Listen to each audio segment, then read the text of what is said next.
Namo Sang Hyang Adi Budaya, Namo Buddhaya. Perkenalkan, saya sebagai wakil dari Wulan Bahagia, Jawa Timur. Saya bernama Om Paramitasari yang kebetulan pada saat ini masih menjadi ketua DPD Wulan Bahagia Jawa Timur, yang masa bakti saya hanya berlaku sampai 2022, yaitu pemilihan kelima DPD Wulan Bahagia Jawa Timur. Dalam kesempatan yang berbahagia ini, perkenankanlah saya memberikan siraman Dharma walaupun sedikit, namun semoga dapat bermanfaat bagi kita semua yang mendengar, juga bagi diri saya. Di dalam kehidupan kita ini selalu mengalami perubahan. Sejak ada COVID-19, kami DPD Wulan Bahagia Jawa Timur mengalami suatu kekosongan dalam segala acara. Karena keadaan di mana anggota dari Wulan Bahagia Jawa Timur kebanyakan adalah usia lanjut. Jadi mereka tidak memperoleh izin untuk kumpul-kumpul dan juga tidak diperkenankan untuk berkumpul lebih dari 20. Sedangkan kami bila berkumpul yang biasanya 2 minggu sekali, sebanyak paling minim adalah 75 orang.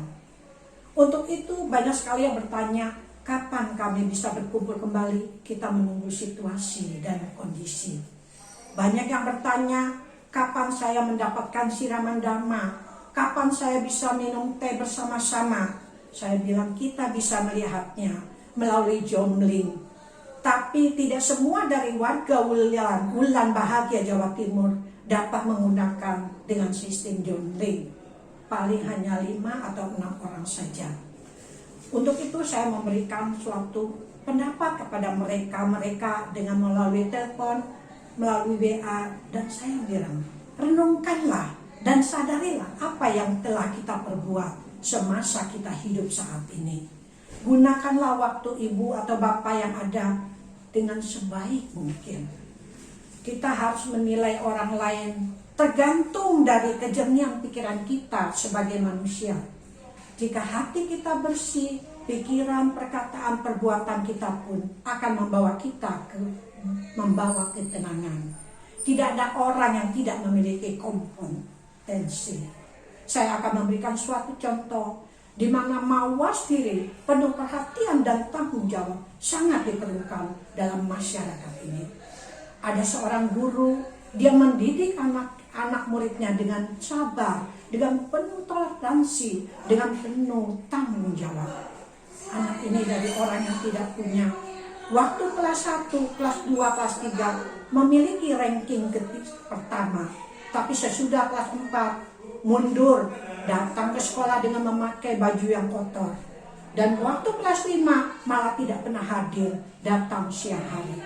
Sebagai seorang guru yang mendidik anak muridnya, dia bertanya dengan tidak melakukan kemarahan, dengan tidak melakukan perbuatan hina, yaitu memukul atau mencela. Dia mencari penyebab daripada anak tersebut, mengapa menjadi demikian sehingga terjadinya perubahan. Setelah diselidiki, ternyata ibu dari anak tersebut telah meninggal dunia dan ayah daripada anak tersebut telah berkeluarga kembali. Sehingga segala beban dan tanggung jawab ibu diserahkan kepada anak. Sehingga dari pagi, dari subuh, anak tersebut walaupun baru kelas 5 sudah memikul beban, mengangkat kayu bakar, memasak, membersihkan rumah. Akhirnya datang ke sekolah, datang pasti terlambat. Diberikanlah solusi oleh guru yang penuh dengan bijaksana ini. Setelah mengetahui kejadian demikian, diberikan suatu tempat, yaitu diberikan pelajaran tambahan untuk beliau. Luar biasa senang sekali anak tersebut. Sehingga semakin lama, semakin keluar bakat-bakat yang dipendamnya. Sampai akhirnya anak tersebut lulus kelas 6 dengan ranking pertama. Apa yang dilakukan seorang anak kepada gurunya? Dia mengatakan, ibu adalah orang tua saya. Saya tidak akan melupakan jasa ibu kepada diri saya, mendidik saya walaupun saya adalah anak yang tidak punya. Kelas 6 sesudah lulus, dia mendapatkan ranking dan mendapat beasiswa SMP, SMA, bahkan sampai masuk ke kedokteran. Apa yang diperbuat? Anak tersebut tidak pernah melupakan guru pendidik yang luar biasa dengan penuh perhatian tanggung jawab kepadanya. Dia memberikan di mana alamat ibu, harus saya punya. Setelah menjelang kira-kira 6 tahun, anak tersebut telah menjadi seorang dokter yang terkenal. Dan bagaimana dengan nasib daripada seorang guru yang sudah pensiun? Guru tersebut tidak berkeluarga. Dia memiliki penyakit yang tidak bisa disembuhkan dan memerlukan operasi yang perlu biaya sangat besar. Suatu karma baik, di waktu rumah sakit, dia menerima suatu berkah yang ketemu dengan anak yang dulu ditolongnya dengan mendidiknya menjadi manusia yang berguna. Apa yang terjadi? Guru ini dianggap sebagai orang tuanya dan diberikan suatu perawatan yang baik sehingga sembuh total dan menjadi teladan bagi guru-guru yang lain. Inilah suatu tauladan yang luar biasa. Kita sebagai manusia yang masih memiliki kekuatan lahir dan batin harus kuat menghadapinya. Sebagai seorang pandita, kita pun harus memberikan teladan bagi orang-orang, terutama kaum lansia, bila kita berada di lingkungan kaum lansia. Kehidupan ini tidak pasti. Bagaimana, Bu? Saya selalu mengalami penderitaan, banyak berkeluh kesah hal tersebut. Kemudian saya bilang kepada para lansia, saya bilang, kita harus melihat semua penderitaan itu adalah bersumber dari diri kita sendiri. Oleh karena itu, akar dari penderitaan itu adalah kita harus berhati-hati menginginkan sesuatu yang tidak mungkin kita hadapi, yang tidak mungkin kita miliki. Demikian harus kita pahamkan dalam hati sebaik-baiknya. Di samping itu, kita harus mengendalikan pikiran kita dengan sebaik-baiknya. Dalam hal ini, perilaku kita harus yang baik. Janganlah segala perbuatan-perbuatan yang buruk kita langsung kontakkan kepada orang lain. Bahkan, mari kita berhenti mencemooh orang. Mari kita menghapus segala kesombongan, iri hati, dengki hati, dan hapuslah semuanya dengan cinta kasih dan kasih sayang, seperti yang diajarkan oleh guru besar kita, Siddhartha Gautama. Dalam keadaan Wesak ini, kita harus merenungkan pula bagaimana wejangan dhamma yang diberikan oleh beliau, seperti yang dibabarkan dalam Dhammapada. Sabha papasa akarenang, kusalasa upasampada, sacita pariyodapana, etang buddhanusasana. Janganlah kita berbuat jahat, tambahlah kebajikan, sucikan hati dan pikiran. Inilah ajaran para Buddha. Kita harus lakukan ini dalam kehidupan kita. Dalam masa puasa, dalam masa Wesak ini, marilah kita berusaha untuk melatih diri, melatih sila, melatih samadhi, dan melatih panya. Sila kita sudah mengetahui bagaimana kita melatih diri untuk tidak membunuh, melatih diri untuk tidak mengambil barang yang bukan milik kita, melatih diri untuk tidak melakukan asusila, melatih diri untuk tidak berucap yang tidak benar, dan terutama melatih diri untuk menghindari minuman keras yang dapat menyebabkan lemahnya kesadaran kita. Ini harus kita jalankan. Bagaimana caranya?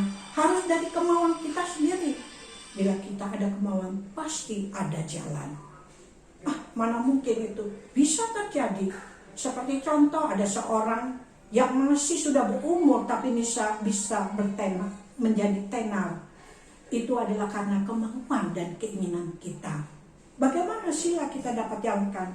Ikutilah atas sila. Atau ikutilah sekali-sekali, yaitu melakukan patidana kepada para biku. Dan dalam hal ini patidana kita harus lakukan dengan hati yang tulus, bukan dengan paksaan. Sesuatu yang dilakukan dengan paksaan tidak membawa kebahagiaan. Kemudian bagaimana dengan samadhi? Kita belajar melatih diri untuk konsentrasi setiap bangun tidur, setiap mau makan, setiap kita mau tidur. Dalam lansia bulan bahagia Jawa Timur, sewaktu kita berkumpul 2 2 minggu sekali saya selalu melakukan, yaitu berkesadaran dalam makan. Kita merenungkan bagaimana nikmatnya makanan yang kita terima pada saat ini. Bagaimana kita bersyukur kepada orang-orang yang telah memberi makanan ini. Dan kita juga mendoakan mereka yang memberi makanan ini. Dan terakhir, banyak. Kebijaksanaan baru dapat kita miliki bila kita menghilangkan ego, keakuan kita. Janganlah kita timbulkan. Bila seseorang memiliki rasa ego, kekikiran, iri hati, dendam, dengki, maka kebijaksanaan tidak mungkin akan muncul di dalam pikiran kita. Apa kita bisa bahagia dalam hal ini? Bisa, semua tergantung di dalam diri kita.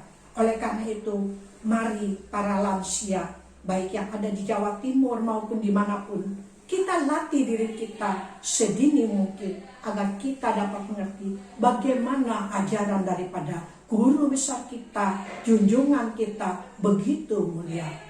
Berilah waktu kepada kalian, carilah waktu yang baik untuk membaca Dhammapada, yaitu ayat-ayat suci daripada Siddhartha Gautama yang begitu mulia, memberikan kita tuntunan agar kita tidak melakukan hal yang tercela. Di dalam Dhammapada saya lihat kesehatan itu adalah keberuntungan yang paling besar, dan kepuasan adalah kekayaan yang paling berharga. Kepercayaan adalah keluarga yang terdekat, dan nibbana adalah kebahagiaan tertinggi. Semoga kita warga usia lanjut semakin lama semakin mawas diri, penuh perhatian dan tanggung jawab dalam meniti kehidupan pada saat ini. Semoga semua makhluk hidup berbahagia, terbebas dari segala malapetaka. Semoga kita semua para lansia dimanapun berada dapat terhindar dari keinginan untuk melakukan loba, moha, dan dosa. Semoga karma buruk cepat berlalu. Demikian pula semoga kita memiliki pedang kebijaksanaan sehingga dapat menjalankan bodhicitta. Sabisata Bhavantu Sukhitata. Semoga semua makhluk hidup berbahagia. Sadhu, sadhu, sadhu.